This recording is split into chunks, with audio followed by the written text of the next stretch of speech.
لاندې مثلث لپاره یو محاطي دایره رسم کړئ. نو محاطي دایره هغه ته وایي چې د دې مثلث په داخل کې رسمه شي او د دې مثلث له هر درې واړو زلو سره مماس وي. او یا بله طریقه داسې وایي چې د هغه دایره ده چې مرکز یې د مثلث د ناصف الزاویو د تقاطع نقطې په سر باندې پروت وي. نو راځو دې لپاره لومړی د دې مثلث د ناصف الزاویو د تقاطع نقطه لاسته راوړو. دې لپاره به دې زولې نه لومړی یو ناصف الزاویه رسم کو، دې زاویې نه به یو ناصف الزاویه رسم کو. نو هغې لپاره راځم دلته یو مستقیم خط داخلومه. دا مستقیم خط دا همداسې موږ برابر کړی چې د دې ناصف الزاویه ده، خو دې لپاره چې دا ډېر دقیق راشي را به شو دا به په یوه طریقه باندې رسم کو. دا به اوس لپاره دې خوا چېرته بغل کې کیدو. نو دا ختم دې خوا ته راوړو. اوس راځم زه یوه دایره دلته داخلومه چې مرکز یې په دې زوله باندې وي او دایره د دې راز څخه تیره شي. نو را به شو یوه دایره به داخله کو. دا شوه یوه دایره. اوس راځو همدومره دایره بله په دې زوله باندې ږدو چې هغه هم له همدې راز څخه تیره شي. نو دا دایره به هم داخله کو.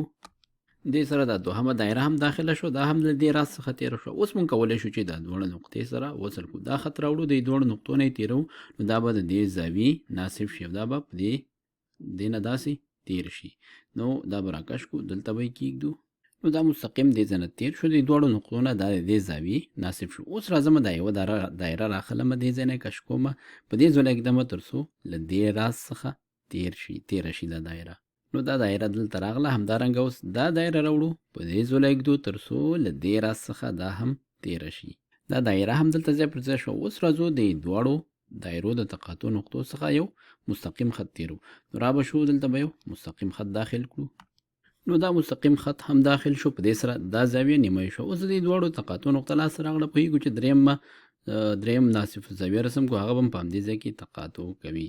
نو راځو دا یوه دایره د دې څخه لرې کوو او په دې بلې دایرې باندې دلته هغه محاطي دایره دلته رسمو.